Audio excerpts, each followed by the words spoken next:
আসসালামু আলাইকুম। আজকের ভিডিওতে আপনাদেরকে দেখাবো কিভাবে একদম সহজ প্রসেসের মাধ্যমে রকেট অ্যাকাউন্ট তৈরি করবেন। বর্তমানে বিভিন্ন ক্ষেত্রে কিন্তু রকেট অ্যাকাউন্ট ব্যবহার করতে হয় এবং সেক্ষেত্রে বিকল্প কোনো পদ্ধতি না থাকার কারণে রকেট অ্যাকাউন্ট মাস্ট বি আমাদের প্রয়োজন হয়। যেমন বিভিন্ন প্রতিষ্ঠানে সেশন ফি বা ফর্ম ফিল আপ করতে গেলে রকেট অ্যাকাউন্ট থেকে তাদেরকে পেমেন্ট করতে হয়। এ কারণে আমাদের রকেট অ্যাকাউন্ট খুব গুরুত্বপূর্ণ।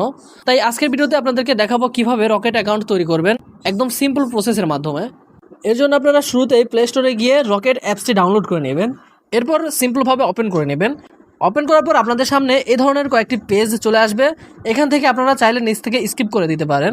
তো আমি স্কিপ করে দিচ্ছি। এরপর আপনাদেরকে এখানে আপনার মোবাইল নাম্বারটি লিখতে বলবে। আপনি যে নাম্বার ব্যবহার করে রকেট অ্যাকাউন্ট তৈরি করতে চান সেই নাম্বারটি এখানে লিখতে হবে।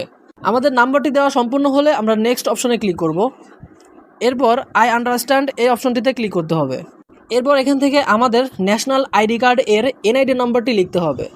আপনি যার এনআইডি কার্ড ব্যবহার করে ভেরিফাই করতে চান তার এনআইডি কার্ডের এনআইডি যে নাম্বারটি রয়েছে সেই নাম্বারটি এখানে লিখে দিতে হবে। আইডি নম্বর দেওয়া সম্পূর্ণ হলে এখানে ভেরিফাই অপশনে ক্লিক করতে হবে। এরপর এখান থেকে ইয়েস অপশনে ক্লিক করতে হবে। এর মধ্যে কিন্তু আমাদের একটি কল চলে আসবে। এই কলে আপনাদেরকে একটি পিন সেট করে দিতে হবে।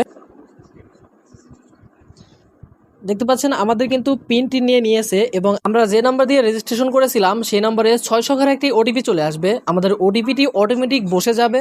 এরপর আমাদের কিন্তু হোম পেজে আমরা চলে আসব। এরপর আমরা কল অপশন থেকে যে পিনটি সেট করেছিলাম সেই পিনটি দিয়ে কিন্তু আমাদের লগ ইন করতে হবে। আমরা যে পিনটি সেট করেছিলাম সেই পিনটি এখানে লিখে দিচ্ছি। এরপর লগ ইন অপশনে ক্লিক করে দিব। দেখতে পাচ্ছেন এই সামান্য কয়েকটি প্রসেসের মাধ্যমে কিন্তু একদম সহজে এই রকেট অ্যাকাউন্টটি তৈরি করা হয়ে গেল। এখান থেকে আমাদের কিউআইসি সাবমিট করতে হবে। কিউআইসি সাবমিট করার জন্য এখান থেকে আপডেট ইওর কিউআইসি এই অপশনে ক্লিক করে দিতে হবে। তাহলে আমাদের সামনে এই অপশনগুলো চলে আসবে। এখান থেকে আমরা জেনারেল কাস্টমার এই অপশনে ক্লিক করে দিব। এরপর নেক্সট অপশনে ক্লিক করে দিব। এরপর তাদের যে শর্তাবলীগুলো আছে আপনারা চাইলে এই শর্তাবলী পড়ে নিতে পারেন। এরপর নিচ থেকে আই অ্যাগ্রি এই অপশনে ক্লিক করে দিতে হবে। এরপর আপনারা যার এনআইডি কার্ড দিয়ে ভেরিফাই করতে চাচ্ছেন তার এনআইডি কার্ডের ছবি সাবমিট করতে হবে। অর্থাৎ শুরুতেই আপনি যার এনআইডি কার্ডের নম্বরটি দিয়েছিলেন তার এনআইডি কার্ডই কিন্তু থাকতে হবে এবং তার এনআইডি কার্ডের ফ্রন্ট সাইডের ছবি এবং ব্যাক সাইডের ছবি তুলে দিতে হবে। এভাবে সামনে এবং পেছনের ছবি তোলা হয়ে গেলে নিচ থেকে নেক্সট অপশনে ক্লিক করে দিতে হবে। এরপর আমাদের এনআইডি কার্ড অনুযায়ী আমাদের সকল ইনফরমেশন এখানে চলে আসবে। এখান থেকে নিচের দিকে স্ক্রল করে আপনারা দেখতে পারেন আপনাদের সব ইনফরমেশন ঠিক আছে কিনা। যদি কোনো ভুল হয় তাহলে আপনারা সঠিকটা সিলেক্ট করে দিবেন। আমার এখানে উপজেলা সিলেক্ট করা হয়নি, আমি উপজেলাটি সিলেক্ট করে নিচ্ছি। এরপর নেক্সট অপশনে ক্লিক করব। এরপর এখান থেকে আমাদের জেন্ডার সিলেক্ট করতে হবে। এখান থেকে ম্যারিড স্ট্যাটাস সিলেক্ট করব।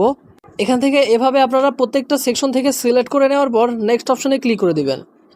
এরপর আপনাদেরকে ফেস ভেরিফিকেশন কমপ্লিট করতে হবে। অর্থাৎ আপনি যার এনআইডি কার্ড দিয়ে রকেট অ্যাকাউন্ট তৈরি করছেন তাকে একদম ক্যামেরার সামনে ফেস ভেরিফিকেশন করতে হবে। এর জন্য নেক্সট অপশনে ক্লিক করবেন। এরপর আপনার সামনে সেলফি ক্যামেরাটি ওপেন হয়ে যাবে। ফেস ভেরিফিকেশন কমপ্লিট হয়ে গেলে এখান থেকে আপনাদের আবারও এই ইনফরমেশনের পেজগুলো চলে আসবে। এখান থেকে ভালোভাবে দেখে নেবেন আপনাদের সকল ইনফরমেশন ঠিক আছে কিনা। এরপর যদি সব কিছু ঠিকঠাক থাকে তাহলে কনফার্ম অপশনে ক্লিক করবেন। কনফার্ম অপশনে ক্লিক করলেই কিন্তু আমাদের অ্যাকাউন্ট তৈরি করা সম্পূর্ণ হয়ে যাবে। এভাবে কিন্তু আপনারা খুব সহজে আপনাদের এনআইডি কার্ড ব্যবহার করে বিভিন্ন কাজের জন্য এই রকেট অ্যাকাউন্ট তৈরি করে নিতে পারবেন। এখন আপনি এই রকেট অ্যাকাউন্ট ব্যবহার করে যে কোনো লেনদেন করতে পারবেন যে কোনো জায়গাতে। আশা করি সম্পূর্ণ প্রসেসটি বুঝতে পেরেছেন। কোথাও কোনো বুঝতে সমস্যা হলে অবশ্যই আমাদের কমেন্টে জানাবেন।